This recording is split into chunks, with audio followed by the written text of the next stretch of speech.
उधर माता जी बैठे बैठे।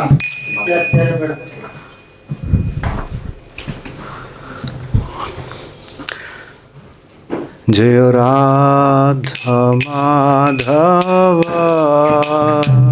कुंज बिहारी जय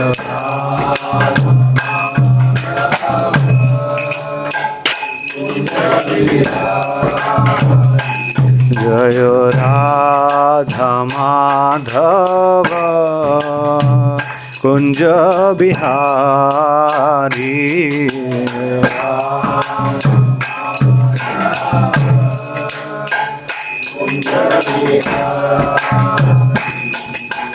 गोपी जन वल्लभ गिरिवरधारी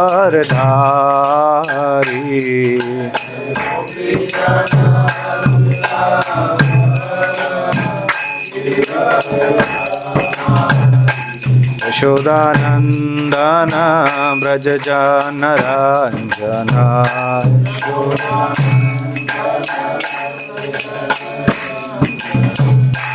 जमुना तीरा वनचारी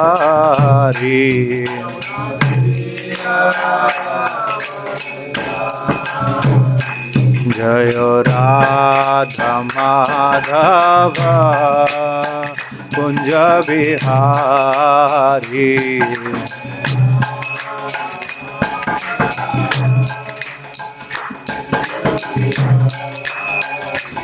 हरे कृष्णा कृष्णा कृष्णा हरे हरे हरे राम राम राम हरे हरे हरे कृष्णा कृष्णा कृष्णा हरे हरे हरे राम राम राम हरे हरे हरे कृष्णा कृष्णा कृष्णा हरे हरे हरे राम राम हरे हरे हरे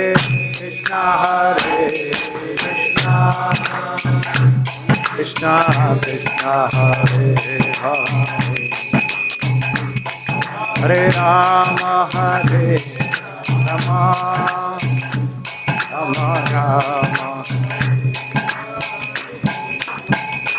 हरे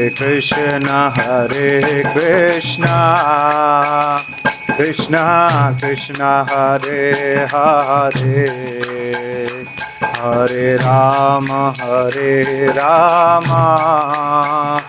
राम हरे हरे हरे कृष्णा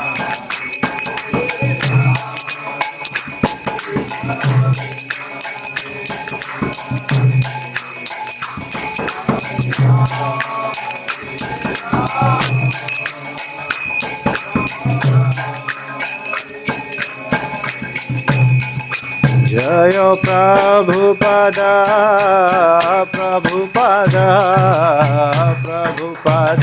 श्रील प्रभुपदा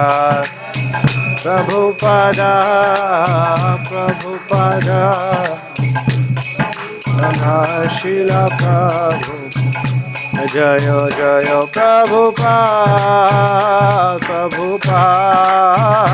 प्रभुपाद जय जय प्रभुपाद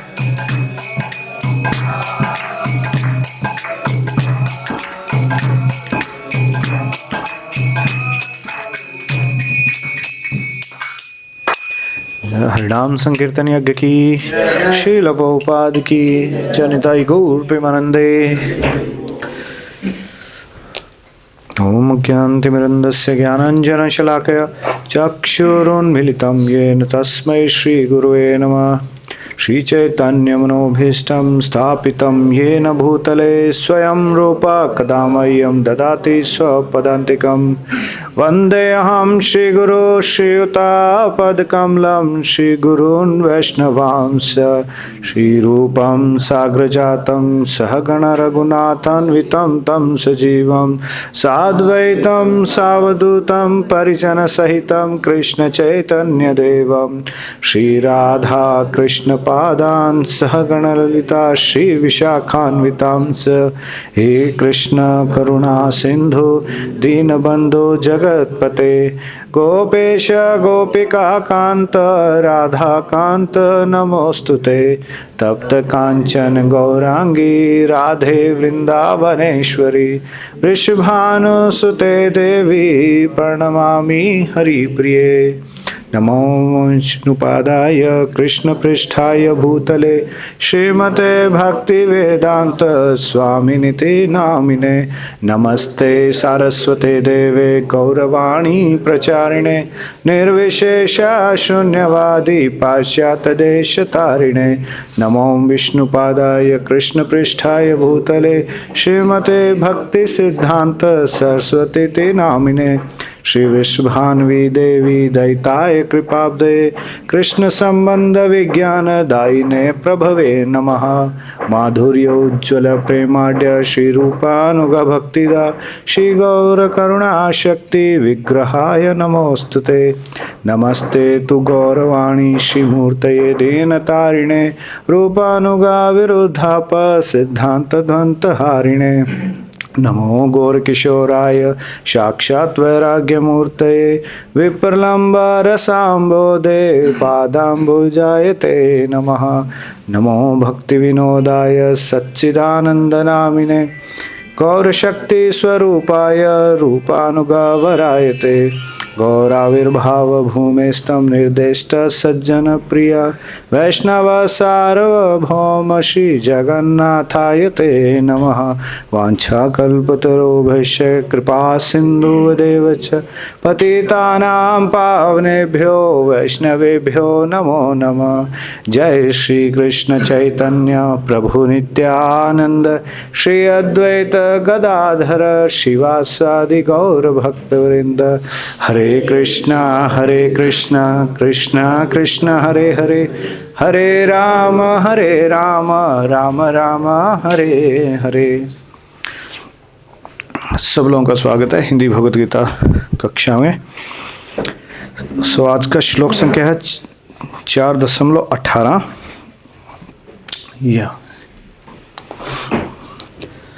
मैं एक बार श्लोक को रिसाइट करते हैं, फिर उसके बाद आप लोग दोहराना। कर्मण्या कर्म यः पश्येत् अकर्मणि च कर्म यः स बुद्धिमान् मनुष्येषु स युक्त कृत्स्नकर्मकृत् कर्मण्या कर्मया पश्येत् अकर्मणि च कर्म यः स बुद्धिमान् मनुष्येषु स युक्त कृत्स्नकर्मकृत् कर्मण्या कर्म यः पश्येत् अकर्मणि च कर्म यः स बुद्धिमान् मनुष्येषु स युक्तः कृत्स्नकर्मकृत् कर्मणि अकर्मज पश्येत् अकर्मणि च कर्मज स बुद्धिमान् मनुष्येषु युक्तः कृत्स्नकर्मकृत् कर्मण्य कर्मय पश्येत् कर्मणि च कर्मय स सबुद्धिमान मनुष्येषु संयुक्त कृत्संकरं कृत कर्मण्य कर्म जपस्य अकर्मणि च कर्म सबुद्धिमान मनुष्येषु युक्त कृष्ण कर्म की वैष्णवीज माता जी। कर्मण्य अकर्म्य पश्ये अकर्मणि च कर्म्य बुद्धिमान मनुष्येषु युक्ता कृत्संकरं कृत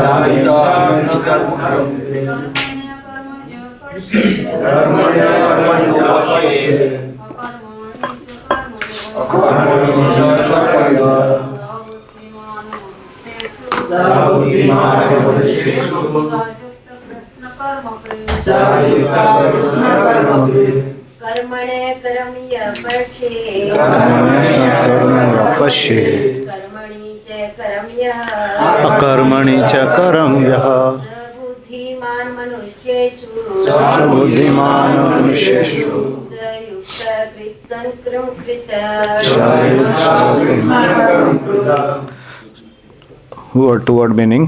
कर्मणि कर्म में, अकर्म अकर्म, यह जो, पश्येत देखता है, अकर्मणि अकर्म में, च भी कर्म सकाम कर्म, यह जो, सह वह, बुद्धिमान बुद्धिमान है, मनुष्येषु मानव समाज में, सह वह युक्त दिव्य स्थिति को प्राप्त, कृत शत कर्म कृत सारे कर्मों में लगा रहकर भी। ओके, अनुवाद और तात्पर्य श्रवण कीजिए। जो मनुष्य कर्म में और अकर्म में कर्म देखता है वह सभी मनुष्यों में बुद्धिमान है और सब प्रकार के कर्मों में प्रवृत्त रहकर भी दिव्य स्थिति में रहता है। तात्पर्य, कृष्ण भावनामृत में कार्य करने वाला व्यक्ति स्वभावतः कर्म बंधन से मुक्त होता है। किस प्रकार का व्यक्ति? कृष्ण भावनामृत वाला। उसके सारे कर्म कृष्ण के लिए होते हैं, अतः कर्म के फल से उसे कोई लाभ या हानि नहीं होती। क्या नहीं हो रही है? ये बहुत बड़ी बात है, इस पर हम चर्चा करेंगे। मतलब आपको लाभ भी नहीं मिल रहा है और हानि भी नहीं हो रही है। मतलब नहीं करते हैं लोग जनरली इस धरती पे काम, लाभ के लिए करते हैं ना सारे काम, बट यहाँ तो क्या लिखा है? लाभ हानि दोनों ही नहीं हो रहा है। फलस्वरूप वह मानव समाज में बुद्धिमान होता है और उसको बुद्धिमान बताया गया है। यद्यपि वह कृष्ण के लिए सभी तरह के कर्मों में लगा रहता है। अकर्म का अर्थ है, प्रभुपाद इसमें अकर्म का अर्थ बता रहे हैं, कर्म के फल के बिना। बेसिकली भक्ति योग के जो कार्य होते हैं उनको अकर्म कहते हैं। तो इसमें क्या लिखा? कर्म के फल के बिना। निर्विशेषवादी इस भय से सारे कर्म करना बंद कर देता है कि कर्म फल उसके आत्म साक्षात्कार के मार्ग में बाधक ना हो, किंतु सगुणवादी अपनी इस स्थिति से भली भांति परिचित रहता है कि वह भगवान का नित्य दास है। यहाँ पे सगुणवादी मतलब भक्त। सगुणवादी अपनी इस स्थिति से भली भांति परिचित रहता है कि वह भगवान का नित्य दास है।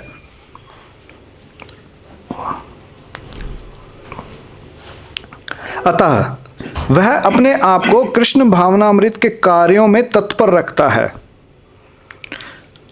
किसी का एग्जाम्पल आपको याद आ रहा है इसमें?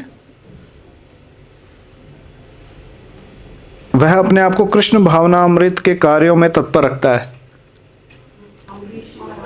अमरीश महाराज, वेरी गुड। उनके अलावा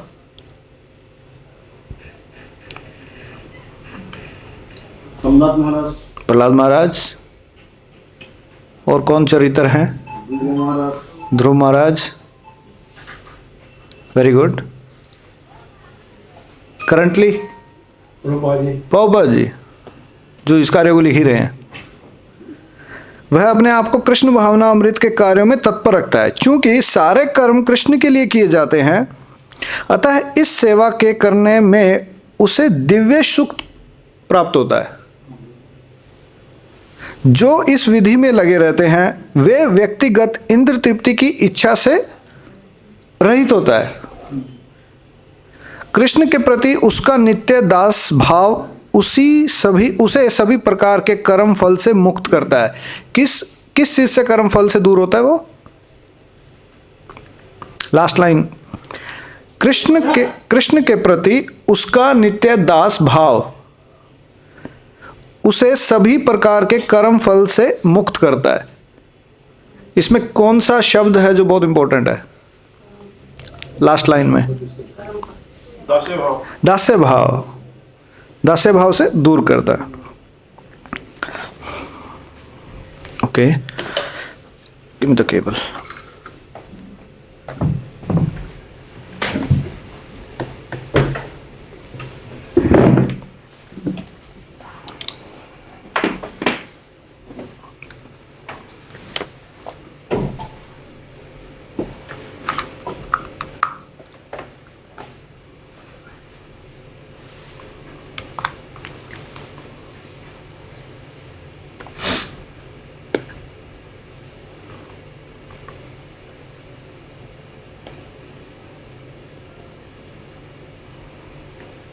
दिखाई दे रहा है भक्तों?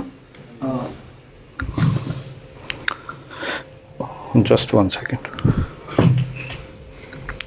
ओके, मैं यहाँ पे कुछ दिखाता हूँ और फिर इस श्लोक को समझने का प्रयास करते हैं। कर्म,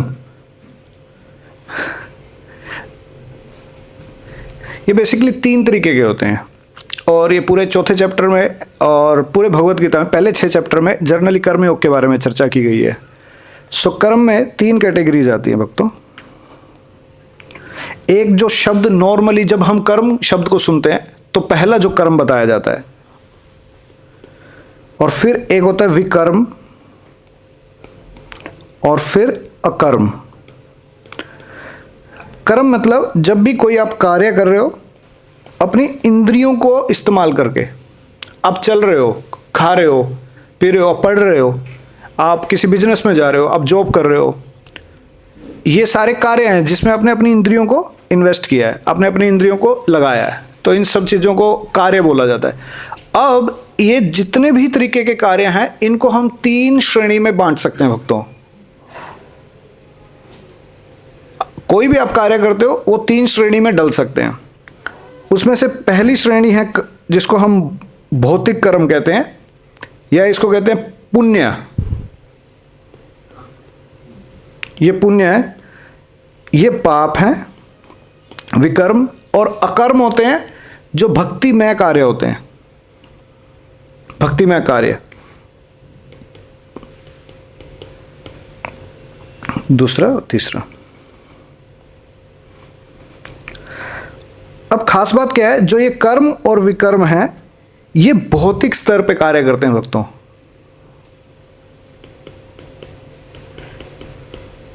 और अकर्म किस पे करेंगे?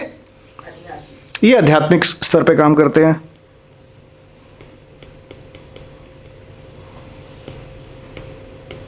अगर हिंदी में गलती हो जाए तो माफी करना। It's not my first.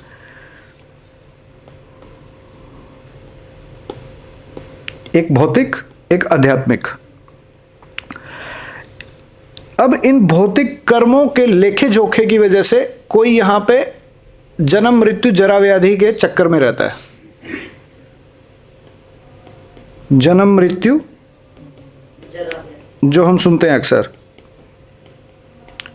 और भगवत गीता में इसकी पुष्टि की गई है 12वें अध्याय में। और इसी की वजह से 84 लाख योनियां हैं। और जब ये भौतिक स्तर पे कार्य किए जाते हैं इसमें भगवान का कोई लेना देना नहीं है।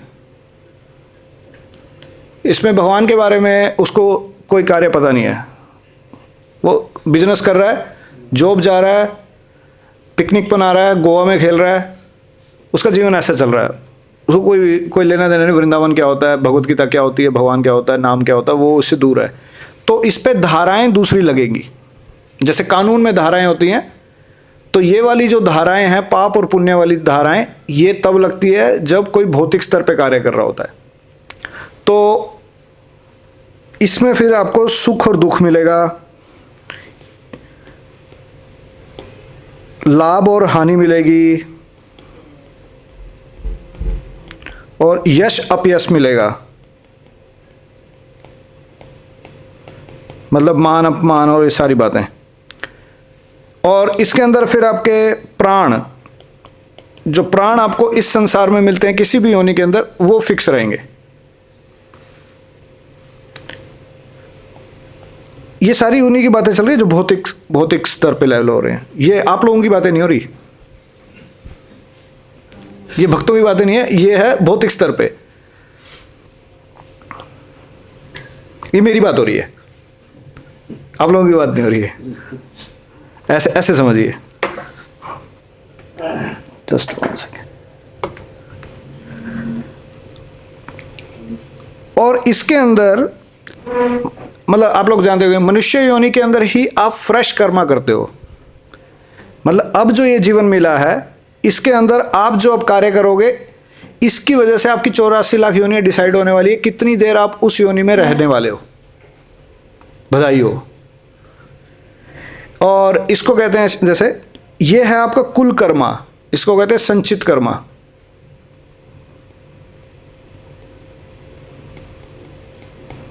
संचित कर्मा ये है, जैसे घर में हम रोटी बनाते हैं तो पूरा एक आटा गूंद लिया गया। अब इस आटे को आप छोटी छोटी बॉल्स में डिवाइड कर देते हो कि इससे एक एक चपाती बनेगी। ये छोटी छोटी बॉल हैं कि एक योनि के अंदर अब कितना कर्म बनेगा उसको। हमारा जितना कर्म बचा हुआ है वो एक योनि में निकाला नहीं जा सकता। मतलब इतना सुख और दुख आप भोग नहीं सकते कि जितना हमारे पास पड़ा हुआ है, हमारे स्टॉक में है। ये है हमारा पूरा स्टॉक भक्तों, जो हमें पूरा भोगना है। बट इस सपोज करो आप अभी चौथी योनि में चल रहे हो, तो चौथी योनि के अंदर जो बाकी योनियां हैं मनुष्य योनि के अलावा, वो सिर्फ भोग योनि है। उसके अंदर सुख और दुख फिक्स है और वो ही कटने वाले हैं उसी में। अब एक जो गली में अगर कोई भी कुत्ता होता है, शहर में कोई ऊंट रह रहा है या जानवर रह रहा है, ये कोई काम करने थोड़ा ना जाते हैं, बट इनको खाना मिल रहा होता है। ये कैसे प्रकृति इसको चला रही है? ये प्रकृति इनका इतना फिक्स करके रखती है कि आपको इस योनि में इतना मिलेगा ही मिलेगा, इतने प्राण के लिए आप आओगे, इतने समय के लिए सुख और दुख मिलेगा। कोई कुत्ता मर्सिडीज में बैठा हुआ है, कोई कुत्ता गली में घूम सकता है। ये इतना प्रकृति उसको डिवाइड करके भेज देती है। ये इतना समझ में आया? बट उसमें से एक योनि होती है जो ये अभी मनुष्य योनि चल रही है। अब इस मनुष्य योनि में ये फ्रेश कर्मा करता है, लाइक कि अभी जो इस जीवन में चल रहा है मनुष्य योनि में, इसमें कोई पाप और पुण्य अगर करेगा, वो पाप और अगर पुण्य करता है तो ये उसके अकाउंट में ऐड होते रहेंगे। और किस अकाउंट में ऐड होते रहेंगे? ये ऊपर चला जाएगा, इधर स्टॉक में ये इकट्ठा होता रहेगा। और फिर जितना ज़्यादा पुण्य पाप रहेगा उसके हिसाब से फिर इसकी योनियां डिवाइड होती रहेंगी। और जितना ज़्यादा इसमें खेलता रहेगा उतनी लाखों योनियों के सर्कल, मतलब एक सर्कल से दूसरी सर्कल, एक बारी 84 लाख कवर कर लिया, फिर दोबारा से 84 लाख, फिर दोबारा से 84 लाख, फिर दोबारा से। ये इसको संसार कहते हैं। जब कोई इस चक्कर में घूम रहा होता है तो ये संसार में चलता रहेगा भक्तों। अब ये था जस्ट नॉर्मल भौतिक वाला, जिसमें पाप और पुण्य का कार्य रहता है। अब बात करते हैं आध्यात्मिक की।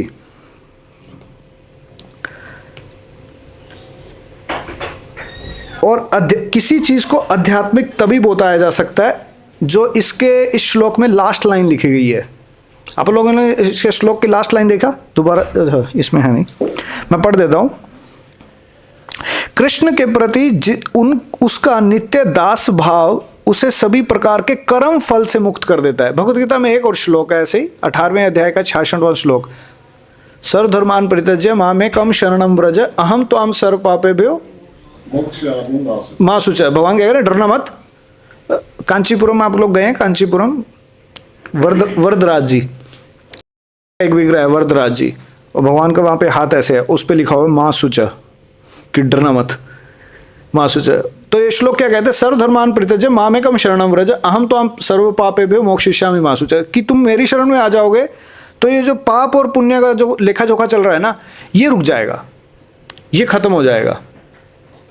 और ये सारा डिपेंड करता है आपके मनोभाव पे, वो दास्यता के भाव पे, कि कौन अपने आप को कैसे देखता है। ये सारी गेम इंटरनल हृदय की है, आपके अंदरूनी हृदय की गेम है भक्ति। भक्ति बाहरी कार्यकलाप का काम नहीं है भक्तों। बाहर से बेशक तिलक हमारा बहुत अच्छा हो, बेशक मेरी शिखा बहुत लंबी हो, बेशक मेरा धोती कुर्ता बहुत अच्छा हो, तो वो भक्त बनता है ना? नहीं, बाहरी तरीके से मैटर नहीं करता है। किससे मैटर करता है?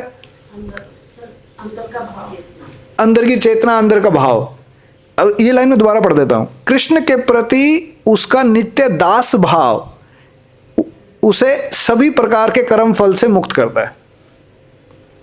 तो जो उसका दास भाव है, जो उसकी अंदरूनी चेतना है, उसकी वजह से इस पे डिपेंड नहीं करता कि आप किस पोजीशन पे हो, इस पे डिपेंड नहीं करता आपके पास कितना पैसा है, इस पे डिपेंड नहीं करता आपकी क्या क्वालिफिकेशन है, आप कितने पढ़े लिखे हो, इस पे डिपेंड नहीं करता है। भक्ति इस पे डिपेंड ही नहीं करती है। भक्ति उस पे डिपेंड करती है कि आप अंदरूनी भाव से कैसे कोई कार्य सेवा कर रहे हो। अब हम अलग अलग तरीके की सेवाएं करते हैं, मंदिर में रहते हैं, हम विग्रहों की सेवा करते हैं, कीर्तन की सेवा करते हैं, बुक डिस्ट्रीब्यूशन की सेवा करते हैं, फूड फॉर लाइफ की सेवा करते हैं, प्रसादम डिस्ट्रीब्यूशन करते हैं। ये हम बहुत सारे तरीके की सेवाएं करते हैं। ये सिर्फ और सिर्फ एक सेवा बाहरी तरीके से करना, अच्छे तरीके से, ये भक्ति साइड से नहीं हो, बट लेकिन वही कार्य है जब हम बाहरी तरीके से भी कर रहे हैं और अंदरूनी भाव से भी कर रहे हैं, तब इस कार्य को भक्ति बताया जाएगा। नहीं तो वो एक जस्ट एक कर्म, आपका सुकृति ऐड हो रहा है सिर्फ उससे, और धीरे धीरे सुकृति ऐड होते होते होते होते एक दिन ऐसा भी आता है कि जब मन में असली में भाव प्रकट होता है कि मैं कृष्ण का दास हूं और ये मेरी सेवा करना मेरे लिए स्वाभाविक है, तब आप आध्यात्मिक स्तर पे आते हैं भक्तों, तब आप आध्यात्मिक स्तर पे आते हैं। और जब कोई आध्यात्मिक स्तर पे आता है तो जन्म मृत्यु जरा व्याधि, भगवान क्या बोलते हैं भगवत गीता में? यत् गत्वा न निवर्तन्ते तद्धाम परमो मम, कि मेरे पास जाने के बाद कोई वापस नहीं आता है। जन्म कर्म से मैं दिव्यम तत् एवं यो वेति तत्वतः त्यक्त्वा देहम पुनर्जन्म न नेति मामेति सो अर्जुन, कि भगवान के कार्यकलाप को समझने के बाद, भगवान की लीलाओं को समझने के बाद, तब ये दिव्यता स्तर पे आने के बाद कोई वापस नहीं आता है। तो जन्म मृत्यु जरा व्याधि से छुटकारा पड़ता है बेसिकली। अब ये चलो मैं क्वेश्चन पूछता हूँ कि हम भक्ति इसलिए करते हैं ताकि जन्म मृत्यु जरा व्याधि से बाहर जाएं, सही बात है? गलत बात है? नो, ये बाय प्रोडक्ट है। जैसे आप मार्केट में जाते हैं, आपने कुछ एक चीज़ ली जिसके साथ कुछ फ्री आ रहा है, तो आपने उस प्रोडक्ट को खरीदा था इसलिए नहीं कि उसके साथ कुछ फ्री आ रहा है, आपने तो उस प्रोडक्ट को खरीदा।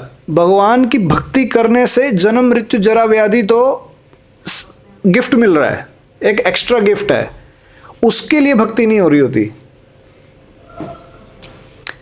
अच्छा, भक्ति करने से पाप खत्म हो जाते हैं तो इसलिए हम भक्ति करते हैं, वो भी बाय प्रोडक्ट है, वो ऑटोमेटिकली हो जाता है, इसके लिए भक्ति नहीं करते। अच्छा, हम भक्ति इसलिए करते हैं क्योंकि हमें खुशी चाहिए, तो हम खुशी पाने के लिए भक्ति करते हैं, सही बात है? नहीं, खुशी सेकेंडरी है, वो उसका बाय प्रोडक्ट है। अब कृष्ण लीला के अंदर देखोगे तो यशोदा माई भी रो रही हैं, राधा रानी और सखियां भी रो रही हैं, ग्वालपाल परेशान है, भगवान के लिए खाना लेके आ रहे हैं, तो यहाँ ब्राह्मण है इसकी पत्नियों से, तो सब तो परेशान है, कौन हंस रहा है?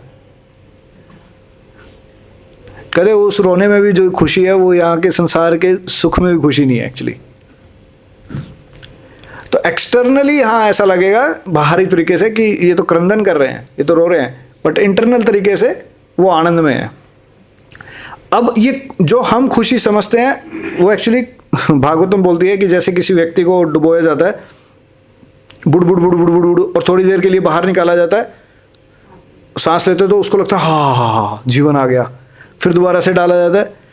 तो उसको बोला, उससे पूछा जाए सुख क्या है, कहते जब मैं इसमें नहीं डुब डुब डुब कर रहा तब मैं बाहर ठीक हूँ। तो हमारे साथ भी क्या होता है, जब दुख नहीं है उसको सुख बता रहे हैं हम, असली में ऐसा सुख कोई नहीं एक्सपीरियंस कर रहा है। जब सुख दुख नहीं है, जब प्रॉब्लम नहीं है तो कह रहे हैं हाँ हाँ मैं सुखी हूँ, तो जब दुख नहीं है, बट एक्चुअली वो सुख, असली सुख वो नहीं होता है। अच्छा, आध्यात्मिक जगत में 84 लाख योनियां हैं, है ना? 10 हैं 20 हैं? ये संसार में है 84 लाख योनियां। ऐसा बहुत आध्यात्मिक स्तर पे भगवान के गोलोक में? नहीं, वहाँ पे तो नहीं है। अच्छा वहाँ नहीं है, वहाँ पे एक ही योनि है। जो हम धाम को प्राप्त करेंगे तो हम जो चाहेंगे, हाँ। जो इच्छा है हमारी कि हमें भगवान का पूजन करना है, या वात्सल्य भाव से देखते हैं या माधुर्य भाव से देखते हैं भगवान को, तो वो देंगे हमें कार्य सौंपेंगे कि आप माधुर्य भाव में हैं। तो वहाँ पे 5 तरीके की योनियां हैं, शांत, दास्य, वात्सल्य, माधुर्य। हाँ, तो ये 5 तरीके की योनियां हैं। जो भी हम चाहेंगे वो योनि मिल सकती है। Oh very good. वात्सल्य भाव से हम भक्ति करना चाहे तो हमें वात्सल्य भाव ही प्रदान करेंगे भगवान। अच्छा, तो दास्य है तो दास्य भाव प्रदान करेंगे। ओके, बहुत बहुत धन्यवाद। तो वहाँ पे 84 लाख योनियों का सिस्टम नहीं है, ये बिल्कुल ऐसे समझ सकते हो। पोपा एक एग्जांपल देते हैं जेल का। ये भौतिक संसार किससे कंपेयर किया जा सकता है? जेल से। जेल तो देखा है ना सब लोगों ने, अब ठाकुर जी प्रकट हुए हैं हमारे तो वहाँ। सो ये जेल, या फिर एक और एग्जांपल देते हैं इसमें पोपाद, भौतिक संसार को कैसे समझ सकते हो? अस्पताल। जैसे कोई अस्पताल और जेल में अपना ट्रीटमेंट करवाने जाता है, वहां पे रहता नहीं है, वहां पे सेटलमेंट नहीं करता, वहां पे अपना इलाज करा के आए वापस आ गए। एक और लेक्चर में बहुत एग्जांपल देते हैं ऐसे कि कोई अगर होटल में गया है, होटल में जाकर के वहां पे कोई कील से थोड़ी ना कोई फ्रेम लगाता जाके, तो उसी प्रकार से कोई भौतिक संसार में आ गया, यहाँ सेटल होने नहीं आया, वो यहाँ से जाने के लिए आया था। तो यहाँ पे तो आया, अपना इलाज कराया और वापस चला गया। और एक और एग्जांपल देते हैं, जैसे माँ बाप अपने बच्चों को छोड़ देते हैं समुद्र के किनारे, तो वहाँ पे बच्चे कुछ बना रहे होते हैं, घर पैर रख करके कुछ स्ट्रक्चर ऐसे बनाते हैं। तो मम्मी पापा कहते हैं कि चलो चलो चलो चलो बच्चों, ट्यूशन का टाइम हो गया है, किसी का टाइम हो गया, चलो। तो बच्चे छुड़ के वापस आ जाते हैं। उसी प्रकार से जब जीव संसार में आ रहा होता है, भगवान का कुछ सेवा सुवा कर रहा होता है, फिर भगवान बुलाते हैं, जिसको मृत्यु एक्सटर्नली कहते हैं, कहते चलो चलो चलो चलो, अच्छा गोलोक चला गया, तो कोई कार्य किया और चला गया। सो उस प्रकार से जेल में भी कोई ज़्यादा तो ऐसे थोड़ा ना वहाँ जाके सेटल हो गया, वहाँ रूल्स एंड रेगुलेशन बना रहा है, किचन का मेन्यू बना रहा है, वो नहीं, वो आया अपनी सजा काट रहा है, जा रहा है, ऊपर से रिफॉर्म हो रहा है, मतलब सुधर गया है, उसको अकल आ गई।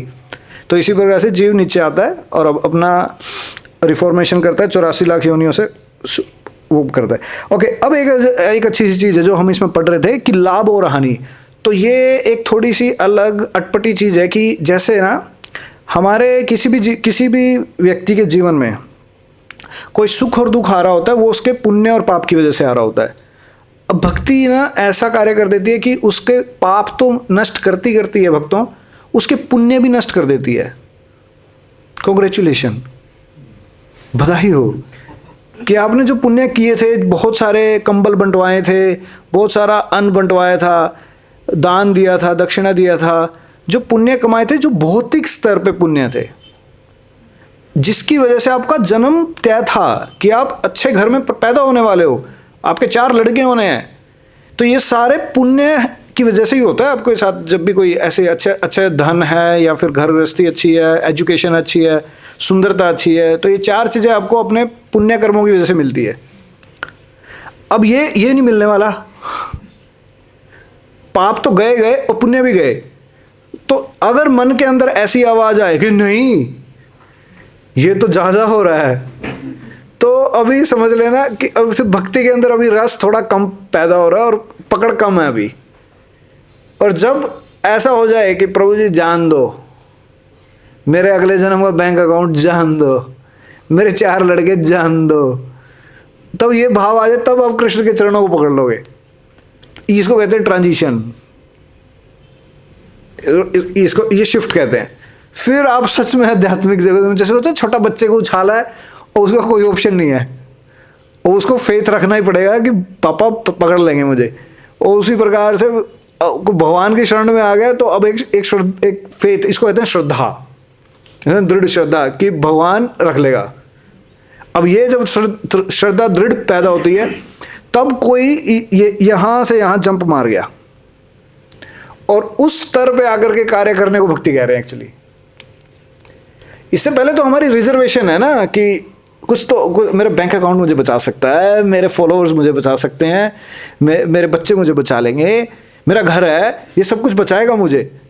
हाँ, हालांकि ये चीज़ें तब भी रहेंगी जब आप भक्ति में शुद्ध भक्ति भी आ जाओगे। भक्तिविनोद ठाकुर का घर तब भी था, भक्तिविनोद ठाकुर का जॉब तब भी था, जब वो शुद्ध भक्त थे। बट पॉइंट है वो किसको सेंटर बना के खेल रहे थे। तो भक्ति, इसको ये अनर्थ निवृत्ति जब स्टेज आती है, श्रद्धा, साधु संग, भजन क्रिया, अनर्थ निवृत्ति, तो उसमें 4 तरीके के अनर्थ होते हैं। सुकृतो, दुष्कृतो, अपराधतो और भक्तितो। मतलब 2 तो होते हैं, सुकृतो और दुष्कृतो। सुकृति मतलब जो आपने पुण्य कार्य किए थे उसको ही जला देगी, जो हम चर्चा करें। दुष्कृतो जो पाप कार्य किए थे उसको भी उड़ा देगी। फिर आते हैं भक्ति, तो कि एकदम भक्ति करने से भी अपराध पैदा होता है। एक वो कहते हैं पूजा लाभ प्रतिष्ठा, कि जब आप अच्छे भक्त बनोगे तो उसके बाद आपको लोग रिस्पेक्ट देंगे, आदर देंगे। तो अब जो ये प्रैक्टिस करने वाला है उसको कई बार ये लगता है कि मैं शुद्ध भक्त बन गया हूँ, मैं तो रोज मत्था टेक रहा हूँ, मैं तो रोज माला कर रहा हूँ, मैं तो रोज अच्छी अच्छी सेवाएं कर रहा हूँ। तो ये एक अनर्थ पैदा हो जाता है हृदय में, पूजा लाभ प्रतिष्ठा और पूजा, ये भक्ति। तो फिर एक अपराध होता है। अब वैष्णव जब नाम अपराध, धाम अपराध, सेवा अपराध, ये बहुत सारे तरीके के अपराध होते हैं, इनको भी जला के राख कर देती है भक्ति। तो इन 4 तरीके के अनर्थों को जलाती है। तो उसमें से जो 2 थे, ये सुकृतो और दुष्कृतो, यही इस परपट में लिखा हुआ था कि उसके सारे कर्म कृष्ण के लिए होते हैं, अतः कर्म के फल से उसे कोई लाभ या हानि नहीं होती। तो उस जो लाभ हानि होनी थी कोई भी कार्य से, तो वो भक्त अब लाभ हानि के लिए कार्य नहीं करता है, वो कृष्ण की प्रसन्नता के लिए करता है। तो उसका सारी जो मनोशक्ति है, मनो जो चेतना है, जो उसकी चेतना, जो उसका अंदर का जो पॉइंट था, वो चेंज हो गया। अब वो कार्य इसलिए नहीं उसको कुछ प्रॉफिट चाहिए, नुकसान से बच रहा है, वो अब सिर्फ कार्य कर रहा है कृष्ण की संतुष्टि के लिए, कृष्ण की प्रसन्नता के लिए। तो उसका अस्तित्व बदल गया। अब ये जब तक अस्तित्व नहीं बदलेगा तब तक कोई कार्य, भक्ति का कार्य नहीं बन पाएगा। ये थोड़ा टफ है यहाँ पे। और इस चीज़ की जिसे कहते हैं अंदरूनी ठोसपन लेके आना, इसीलिए हम अपनी इंद्रियों से बार बार कोई कार्य करते हैं एक्चुअली। इसलिए भक्ति के प्रारंभिक जीवन में हम अपनी इंद्रियों को लगाते हैं, और फिर धीरे धीरे भक्ति में जब हम अपनी इंद्रियों को लगाते हैं, फिर धीरे धीरे मन लगता है, बुद्धि उसमें लगने लग जाती है, और फिर उसमें रमता है, वो फिर उसमें एब्जॉर्ब हो जाता है, और फिर उसके लिए ये स्वाभाविक है चीज़ें। और एक पॉइंट ऑफ टाइम पे वो उसके बिना रह भी नहीं सकता।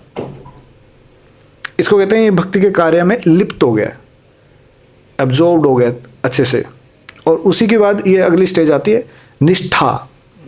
लाइक अब वो एब्जॉर्ब्ड हो गया, फिक्स हो गया, अब उसको बाकी चीज़ें इम्पैक्ट नहीं करेंगी। एक एग्जांपल और है इसमें, ये भी पोपाद एग्जांपल देके बताते हैं कि जैसे सपोज करो कोई सड़क पे कोई व्यक्ति घूम रहा है,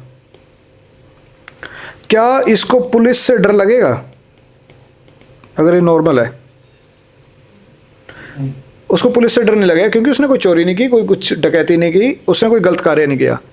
तो ये उसी प्रकार से है, कोई भगवान का भक्त है तो उसको भौतिक संसार के जो कार्यकलाप के जो वो हैं, जो धाराएं हैं, उससे उसको डर नहीं लगेगा। बट जिसने उस पुलिस के विरुद्ध कोई कार्य कर दिया है तो उससे उसको डर लगेगा। उसी प्रकार से जब कोई व्यक्ति किसको एक्सेप्ट कर रहा है, वो कृष्ण को एक्सेप्ट कर रहा है, भगवान की सत्ता को मानता है, या फिर इस भौतिक संसार में इंद्र तृप्ति के लिए ढूंढता है, तो धाराएं दूसरी लगेंगी, फिर धाराएं दूसरी लगती हैं। ये सिंपल सी गणित है इसमें, इस श्लोक के अंदर। मैं इसका सलाह दोबारा पढ़ देता हूँ। जो मनुष्य कर्म में अकर्म और अकर्म में कर्म देखता है, वह सभी मनुष्यों में बुद्धिमान है। ओके, अब इसमें एक शब्द है, ये बड़ा मुश्किल, ये वाला जो श्लोक है ना, बड़ा ट्रिकी श्लोक है एक्चुअली भगवत गीता का। 4.17 और 18। 17 में भगवान कहते हैं कि इससे पिछले वाले श्लोक में कि कर्म इतना गहन है, इतना मुश्किल है कि इसको समझना बड़ा कठिन है। ये बिल्कुल ऐसे है कि जैसे सपोज करो, इस संसार में अगर कोई सुख भोग रहा है तो अपने कर्मों की वजह से भोग रहा है या फिर किसी के दुख की वजह से भोग रहा है? अरे नहीं, भगवान भगवत गीता कह रही कुछ नहीं पता। जैसे सपोज करो कि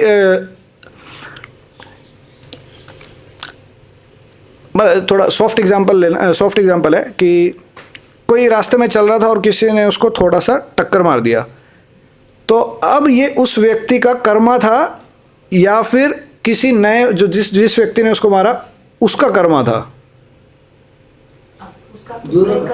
हाँ, इसमें कुछ भी कह सकते हो कि पता लगे इसका कर्मा था या फिर इसने किया या फिर उसका नुकसान होना था, किसी व्यक्ति का नुकसान होना था पैसों का, तो ये पैसों का नुकसान होना उसके कर्मों का लेखा जोखा था, या फिर जिसने लूटा उसके मन में, उसके दिमाग में उपज आई कि मुझे पैसा लूटना है उसका, तो उसका फ्रेश कर्मा था ये, या फिर ये दोनों का मिला जुला था। तो भगवत गीता इसके 17वें श्लोक में कहती है इसको कोई नहीं समझ सकता एक्चुअली कि किसकी वजह से कोई परेशान है कोई सुखी है, ये समझना बहुत मुश्किल है। तो भगवान खुद ही कहते हैं कहते इसको छोड़ दो, भक्ति का रास्ता अपना लो।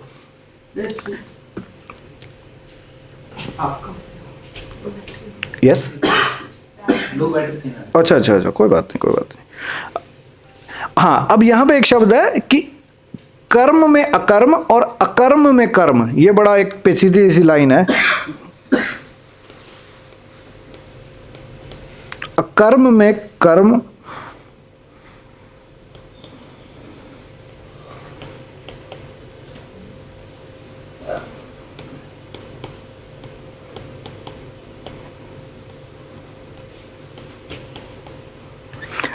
अगर आप ये टॉपिक समझ गए तो आप खुद ही आंसर कर दोगे इसमें। अकर्म में कर्म और या फिर कर्म में अकर्म, ये दोनों अलग अलग लाइनें हैं। इसमें से भक्ति कौन सी है? एक तो है माता जी अकर्म यानी भगवान के लिए कुछ करना, हमने तो भगवान के लिए अच्छे काम किए जाते। नहीं, आंसर बताइए, आंसर। अच्छा, कितने भक्त कहते हैं कि पहला ऑप्शन है जिसको भक्ति बताया जा रहा है, अकर्म में कर्म? अच्छा, कितने भक्त हैं जो बता रहे हैं कि दूसरे में है प्रभु जी भक्ति? हाँ, वेरी गुड, दूसरे वाले सही हैं कि कर्म में कोई कार्य कर रहा है बट उसका रिजल्ट रिएक्शन नहीं मिल रहा है, इसको भक्ति बताते हैं। और अकर्म, आपको मतलब आपको रिएक्शन नहीं मिल रहा है, अकर्म में कर्म, सॉरी, अकर्म में कर्म, आप कोई कार्य नहीं कर रहे बट लेकिन उसका रिएक्शन मिल रहा है आपको। अपराध जिसको कहते हैं ना, वो एक्चुअली है कि अकर्म में कर्म। आप बैठे हो और सामने कोई व्यक्ति या भक्त डांस कर रहा है, क्या डांस कर रहा है, क्यों? अच्छा, फिर कोई प्रसाद में प्रसाद पा रहा है, बहुत गुलाब जामुन खाता है भक्त, रोज प्रसाद खा, ये सुबह सुबह रोज ही मांगता है, मतलब फॉल्ट फाइंडिंग, अंदरूनी भाव ऐसा चल रहा होता है। ये कभी माला नहीं करता, ये ऐसे नहीं करता, ये अंदरूनी, मतलब आप अकर्म मतलब इसमें कोई कार्य नहीं कर रहे हो, कोई एक्टिविटी नहीं कर रहे हो, लेकिन उसमें कर्म लग रहा है, में कर्म लग रहा है, ये अपराध का डेफिनेशन होता है। बट कर्म में अकर्म, आप कोई कार्य तो कर रहे हो बट उसका रिएक्शन नहीं मिल रहा, ये होता है भक्ति के अंदर कि जब आप कार्य तो कर रहे हो, आप हाँ पैसा कमा रहे हो, पैसा लेके आ रहे हो, कपड़े पहन रहे हो, नहा रहे हो, धो रहे हो, चल रहे हो, ये सारे कार्य कर रहे हो, बट इसका आपको रिएक्शन नहीं मिलने वाला, मतलब इसका पाप और पुण्य नहीं मिलने वाला, ये भक्ति के अंदर पार्ट आता है। तो ये चौथे अध्याय में ये वाला जो श्लोक है, इसमें बड़ी ट्रिकी लाइन है एक्चुअली, कर्म में अकर्म और अकर्म में कर्म, एक अपराध बन जाता है और एक भक्ति बनती है एक्चुअली। ओके, प्रश्न। प्रभु जी जैसे ये समझा देंगे पॉइंट्स की, जैसे कि कर्म में अपराध भी बन रहा है इधर, और इधर कर्म के में भक्ति भी आ रही है, तो कैसे? नहीं माता, दो अलग अलग चीज़ें हैं। कर्म मतलब कार्य, अकर्म मतलब उसका रिएक्शन। रिएक्शन समझते हैं ना आप लोग? उसका जो रिजल्टेंट मिलता है, जो प्रारब्ध मिलता है, वापस आता है जो चीज़, वो चीज़। तो कर्म में अकर्म मतलब कोई आपने कार्य किया बट उसका रिएक्शन नहीं आया आपको, फल की इच्छा नहीं कर रहे, वो कर्म अकर्म में आएगा। अकर्म में आएगा। ये भक्ति के नवदा भक्ति बेसिकली। कोई भी कार्य कर रहे लेकिन वो कुछ प्राप्त होना चाहिए इसकी अपेक्षा नहीं कर रहे, तो ये अकर्म में आ जाएगा। यस यस यस यस प्रभु जी। वही मेरा दो प्रश्न था। एक तो आपने पहले कहा था कि कर्म अपना फिक्स है, मतलब किस किस को क्या क्या मिलेगा, ऐसे पहले कोटा सबका फिक्स है। हाँ जी, तो ये मतलब प्रभु जी जो भी कमाता है, जो भी सुखी रहता है, जो पैसा होता है, जो भी धन सुख दुख सब जो है, सब चीज फिक्स है। यस, भागवतम में एक श्लोक है, कालेन सर्वत्र गंभीर रहमसा। जब जीव यहाँ पैदा होता है, इसको बिल्कुल सिंपल से तरीके से समझ सकते हो। जब बच्चा पैदा होता है, बच्चे के पैदा होने से पहले ही दूध का अरेंजमेंट हो जाता है। तो अब वो तब तक तो वो आया नहीं है, तब से पहले उसका अरेंजमेंट होना स्टार्ट हो गया है। ये इसको कहते हैं भ्रम, कि जीव जब ये सोच लेता है कि मेरे कार्य करने से चीज़ें आ रही है मेरे पास। ये एक बहुत बड़ा एक भ्रम है, एक अविद्या शक्ति काम करती है किसी जीव के ऊपर, कि उसको ये लगता है। ये भगवद गीता का 3 अध्याय के 23वां श्लोक है, प्रकृति क्रमणानि गुण कर्माणि सर्वस्य अहंकार विमूढ़ात्मा कर्ता हम इति मन्यते। कि जीव ये समझता है कि मेरे कार्य करने से कोई चीज़ अचीव हो रही है, बट भागवतम उसी चीज़ को उसको साथ देती है। कालेन सर्वत्र गंभीर रमसा, कहते ये चीज़ें फिक्स हैं, ये मिलेंगी, टाइम के साथ मिलेंगी आपको। तो कहते मनुष्य जीवन इस चीज़ में वेस्ट मत करो, भक्ति में लगाओ। इसीलिए भक्ति करनी चाहिए थी। हाँ, अब आप क्वेश्चन पूछ सकते हो कि प्रभु जी फिर कोई कार्य करे, पढ़ाई लिखाई करे या नहीं करे, ये सारी चीज़ें हम कैसे डिसाइड करें? ये करनी है, ये रेस्पॉन्सिबिलिटीज़ हैं। चिड़िया के उड़ने से खाना नहीं बन रहा है, बट खाना पाने के लिए उसको उड़ना पड़ेगा। वो जंगल में शेर है तो शेर के मुंह में नहीं आने वाला शिकार, तो राजा भी है तो तब भी उसको भागना पड़ेगा, उसको कुछ तो कार्य करना पड़ेगा, बट उसके उड़ने से खाना नहीं बन रहा है। ये बात भी चिड़िया को जान लेनी है। तो उसी प्रकार से हम जब एफर्ट लगाते हैं, हम पढ़ाई लिखाई कर रहे हैं, हम जॉब कर रहे हैं, पैसा कमा रहे हैं, बिजनेस चल रहा है, ये मत समझना कि मेरे इस कार्य करने से ये सब कुछ मिल रहा है। ये तो ठाकुर जी दे रहे हैं, ये तो मेरे लिखा ही हुआ है। बट मैं मेन जो मेरी एनर्जी लगने वाली है, मेरा जो मेन ध्यान लगने वाला है, मेरा जो मेन समय लगने वाला है, वो मैं भक्ति में लगा लूँ। इसको कहते हैं कोविदा, इंटेलिजेंट, इसको समझदार इंसान कहते हैं। और इसको मतलब कहते हैं कि मनुष्य जीवन पाने के बाद उसने सबसे बड़ा बेनिफिट ले लिया, सबसे बड़ा चीज़ उसने गेन कर ली। बाकी जो चीज़ें हैं वो तो आएंगी जाएंगी प्रभु। इसीलिए कहते हैं भक्ति इंडिपेंडेंट है। भक्ति गरीब पे भी गिर सकती है, अमीर पे भी गिर सकती है, डल पे भी गिर सकती है, इंटेलिजेंट पे भी गिर सकती है, जापान में भी गिर सकती है, इंडिया में भी गिर सकती है। भक्ति का स्वभाव बड़ा अलग सा है। भक्ति कहीं पे भी आ सकती है, वो अंटार्कटिका में भी आ जाएगी, वो जेल में भी आ सकती है, वो पता लगे मंदिर में भी ना आए, पुजारी के पास ही ना आए, वो ऐसी चीज़ है। हाँ, इट्स ट्रू। एक आर्टिकल है, near to the temple far from god, मतलब मंदिर के पास में लेकिन भगवान से दूर। इस सारी गेम एक्चुअली आपकी चेतना की है। पोपत एक एग्जाम्पल दे रहे हैं एक भगवत गीता में, कहते गली में स्वीपर करने वाला में भी भक्त हो जाए, ऐसे पुजारी से भक्त ना हो। शायद से, मतलब ऐसा नहीं है कि कल से सारे पुजारी वो नहीं है और सारे स्वीपर आपके भक्त बन गए। एग्जाम्पल दिया जा रहा है वैसे, एक समझाने के लिए। ओके, दूसरा प्रश्न, ये आंसर मिला प्रभु आपको? ओके।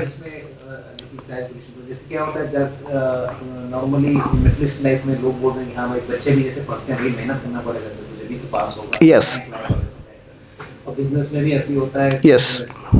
तो ये जो मेहनत जो करते हैं प्रभु जी, ये क्या मेहनत का भी फल होता है या जस्ट कर्म के जो कर्म में लिखा है वैसा सोच के पढ़ते हैं कि हाँ भाई तेरे कर्म में लिखा है, मेहनत तो कर जितना है, हम हमारे बच्चों को ये समझ सकते हैं कि हाँ ये इतना ही कर पाएगा, इतना हम इतना भी कह दो तो हमको इसमें संतुष्टि होना चाहिए कि भाई मेरा बच्चा इतना ही कमाएगा, इतना ही पढ़ेगा, इतना ही करेगा। तो इसको कैसे समझें? ओके, भगवद गीता 18वें अध्याय में 61वें श्लोक में उसमें किसी में बताती है, 18वें अध्याय में एक श्लोक आता है कि 5 कारण होते हैं किसी की वजह से कोई कार्य संपन्न होता है। तो उसमें एक कारण ये वाला होता है आपका एफर्ट्स लगाना, एक उसका शरीर, आत्मा, इंद्रियां, समय, परिस्थिति, और 5वां कारण होता है परमात्मा। तो वो 4 कार्य हम कर सकते हैं, 5वां परमात्मा ही करता है एक्चुअली। तो जब भी हम कोई कार्य करते हैं, जैसे मैं इंजीनियर था, हम पढ़ रहे थे और जॉब कर रहा था मैं जर्मनी में, सो हम मतलब बहुत सारे लोगों ने पढ़ाई की, बहुत सारे लोग वहाँ तक पहुँचे, बहुत सारे लोग आगे जॉब भी कर रहे थे। तो भक्त या फिर कोई भी किसी भी व्यक्ति में, तो उसका एफर्ट, वो गुरु महाराज यूज्ड टू से कहते हैं कोई भक्त कार्य ऐसे डालता है, ऐसे करता है कि जैसे सारा चीज़ कार्य पे डिपेंड करता है, और कार्य करने के बाद आपने छोड़ दिया, अब रिजल्ट आ गए भगवान के ऊपर, अब डिपेंड ऐसे होगा कि सारी चीज़ें भगवान पे डिपेंड करती हैं। तो पहले जब कार्य करने का समय था तो उस टाइम पे भक्त 100% देता है अपना, और कार्य करने के बाद जब उसने दे दिया, सब कुछ सबमिट कर दिया, अब जो रिजल्ट आएगा वो भगवान के हिसाब से आएगा। अब देखो इसी पॉइंट की वजह से कोई अगर नास्तिक है, वो ये समझेगा अगर रिजल्ट अच्छा आ गया कि मैंने अपने बलबूते पे जीता, तो घमंड पैदा होगा, और अगर वो फेल हो गया तो डिप्रेशन में आके सुसाइड करेगा। अगर उसी जगह भक्त होगा तो अगर अच्छे मार्क्स आ गए, ठाकुर जी ने दे दिया, अच्छा नहीं अच्छे मार्क्स आए, कोई नहीं, ठाकुर जी का दूसरा प्लान है कोई। ये दृष्टिकोण बदल जाता है टोटली, नास्तिक और आस्तिक का, कि भगवान के साथ कार्य करने का क्या संबंध है। तो भक्त को भी और अभक्त को भी कार्य तो करना ही पड़ेगा, तो चिड़िया को तो उड़ना पड़ेगा ही पड़ेगा। मिल जाएगा ठाकुर जी की कृपा है, नहीं मिलेगा ठाकुर जी कुछ और अरेंज कर रहे हैं बढ़िया वाला। तो दृष्टिकोण ऐसा क्रिएट होता है। भागवतम में एक श्लोक है यही वाला, जिसमें कहते हैं कि जैसे मतलब किसी भक्त के उंगली पे चोट लग जाए, तो भक्त ऐसा सोचता है कि मेरा हाथ कटने वाला था, भगवान ने थोड़ी सी चोट करके उसको कम कर दिया। तो भक्त ऐसे सोचता है। Is it okay? Okay, any other question? अकर्म में कर्म जो है ना, थोड़ा कंफ्यूजन था। अकर्म तो वैसे भगवान की भक्ति है, तो उसमें कर्म करना तो फिर वो कैसे ये हो जाता है?